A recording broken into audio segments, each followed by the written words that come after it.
Alright, listen up. Today we're talking about red flags in girls. And before anybody gets mad, relax. We're gonna do this exact same thing for guys next. Equal roasting opportunity here, but for now, let's break down some girl red flags that you cannot ignore. Starting things off, we have the Snapchat score speedrunner. If you've known her for 2 days and her Snap score goes up like 2,000 points every night, bro, she's running an underground factory. She's not texting you goodnight, she's texting a stadium. Like every time you check, it's gone up another 100. You're sitting there thinking, oh, maybe she's just snapping her friend. Nah, bro. She's got a conveyor belt system set up. She's got dudes in different time zones running shifts like it's Amazon Prime delivery. East Coast boys handle the morning shift. West Coast picks it up at lunch. And then some random dude in Australia takes over at 3 a.m. The worst part is she'll act confused if you ever bring it up. You'll be like, yo, why'd your Snap score go up 5,000 overnight? And she hits you with the, I don't even use Snapchat like that.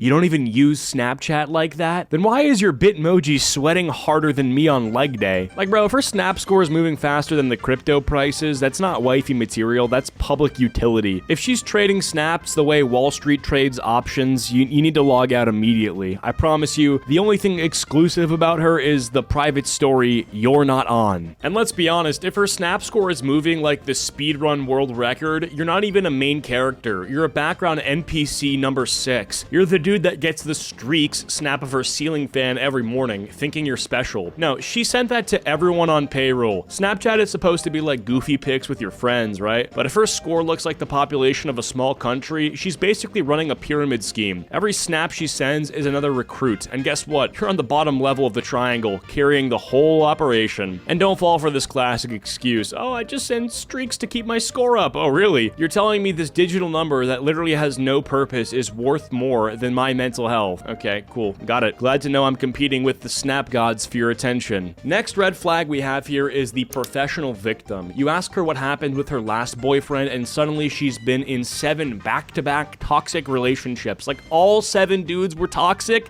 or just maybe you're the problem. She'll sit there with a straight face like, yeah, my ex was abusive, and the one before him was manipulative, and the one before him was a narcissist. At some point, you're like, damn, you're dating men, or are you collecting infinity stones? Every guy can't be the final boss of trauma. And you'll notice the stories always have the same script, like it's literally never her fault. She's done nothing wrong ever. Like she could run over a guy's dog and somehow twist it into, well, if he didn't stress me out, I wouldn't have been driving so recklessly. Girl, no, you are just a menace with a license. The professional victim's whole brand is victimhood. That's her personality trait. You'll be talking about dinner and she'll somehow make it about her last heartbreak. Like, what do you want to eat? Ugh, my ex always told me I couldn't order pasta because I was bloated. Nobody asked for his Yelp review of Olive Garden, Karen. Here's the dangerous part though. She'll make you start doubting yourself. And suddenly you're thinking, am I being toxic right now? Bro, you just asked her how her day was. But she's so deep in that victim Olympics that she's training to spin it into an attack. And let's be real, she calls every ex toxic. Guess what you're about to be? That's right, you're getting added to the list. She's already practicing your chapter in the sad girl memoir. She's got the TikTok drafts ready. POV, he ruined me too. Like she's writing your obituary while you're still holding her hand. If you're with a professional victim, you're never dating her. You're just auditioning for the role of villain number 8. And no matter how nice you are, you're going down in history as the guy who gaslit her by breathing too loud. All right, next red flag, we have the astrology persecutor. First date hasn't even started yet, and she's like, wait, what's your rising moon? Oh, you're a Gemini? That explains everything. Explains what? That I should have swiped left? Bro, these girls treat star signs like it's a criminal record. You'll be sitting there like, yeah, I like pizza. And she's like,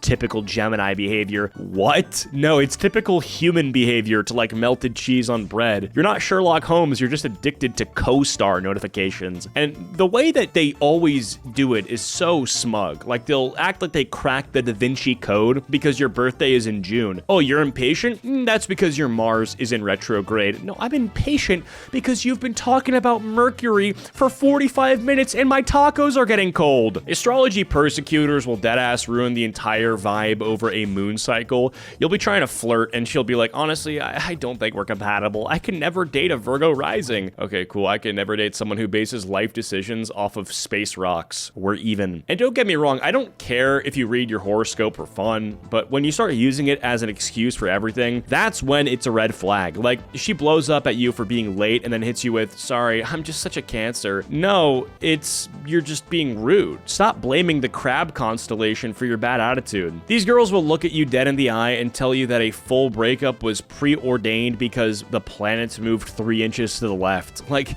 yeah, I had to cheat on you, dude. Saturn was in retrograde. My hands were tied. No, your hands were tied around Brad from accounting. Don't blame Saturn for that. And the wildest part is they always got some deep spiritual vocabulary to back it up. I just feel like your aura is clashing with my energy. Girl, the only aura in this room is the vape cloud you just blew in my face. Here's the thing though, astrology persecutors never use it to hype you up. It's always negative. If she finds out you're a Libra, she doesn't say, oh, you're super balanced. No, she hits you with the, oh, you're two-faced. Like, damn, thanks for the character assassination. Can I finish my drink first? At the end of the day, the astrology persecutor does not want a boyfriend. She wants a birth chart she can bully. You're not even dating her. You're just providing data for her next horoscope rant. And if you let it slide once, it never stops. You'll be 3 years into a relationship fighting about dishes and she'll scream, this is why I don't date Geminis. Like, bro, you knew I was a Gemini 3 years ago. That's on you. Okay, next red flag is the phone addict. If you're out to dinner and she takes out her phone every 3 seconds, red flag. Like, who are you live tweeting this date for? Am I supposed to retweet my own conversation? Nothing kills a vibe faster than sitting across from someone who treats dinner like a press conference. You're pouring your heart out about your childhood dog and she's out here making a TikTok with the breadsticks. Like, hello, Lassie just died. Can you not add a CapCut filter right now? And it's never just some quick glance either. It's like full-blown scrolling. You'll be mid-story and see the reflection of some dude hitting the gritty on her screen. You're competing with a For You page, and spoiler alert, the For You page is undefeated. The phone addict's favorite line is, I'm just checking something real quick. Real quick turns into 10 minutes of deep Instagram stalking while you're babysitting an empty water glass. You came here to get to know her, but apparently the waiter knows her better at this point because she's asked him for Wi-Fi 3 times. And don't even get me started on the food pics. Like, you haven't even touched your burger because she's gotta get like 6 angles of it for Snapchat. Flash on, flash off, standing up, in the booth.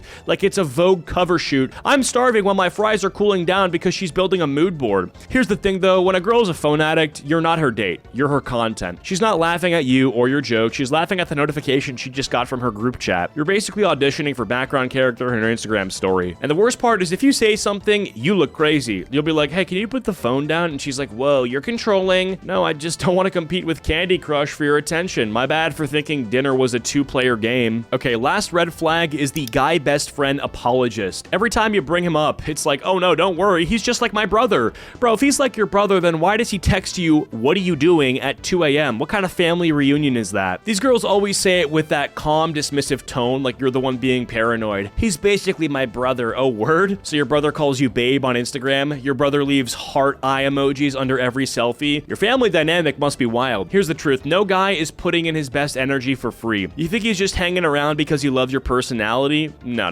He's in the reserves, waiting for coach to put him in the game. He's waiting for you to fumble so he can swoop in with a you deserve better. And if you ever meet him, it's the most awkward handshake of your life because you both know you're shaking the hand of your replacement and he's looking at you like, yeah, buddy, enjoy your time on the field. I'll be here when she benches you. The best excuse always comes with receipts too. She'll be like, we've known each other since middle school and he's basically family. Okay, but he's also been in love with you since middle school. So you don't keep a torch lit for 10 years just to be like a brother. That's not family. That's a man waiting for your relationship to expire. And you know, if you bring it up too much, you become the villain. You'll be like, I don't feel comfortable with how close you are to him. And suddenly you're toxic, you're controlling, yet again. You're the insecure boyfriend. Meanwhile, this dude is literally commenting eggplant emojis on her bikini pics. Yeah, real brotherly. At the end of the day, if she's defending this guy with her life, you're not in a relationship with just her. You're in a triangle offense, and trust me, one of you is riding the bench. Anyway, thank you guys so much for watching. If you guys enjoyed this video, please be sure to leave a like. I post all my videos early on Spotify, and I'll see you guys all in the next one. Peace.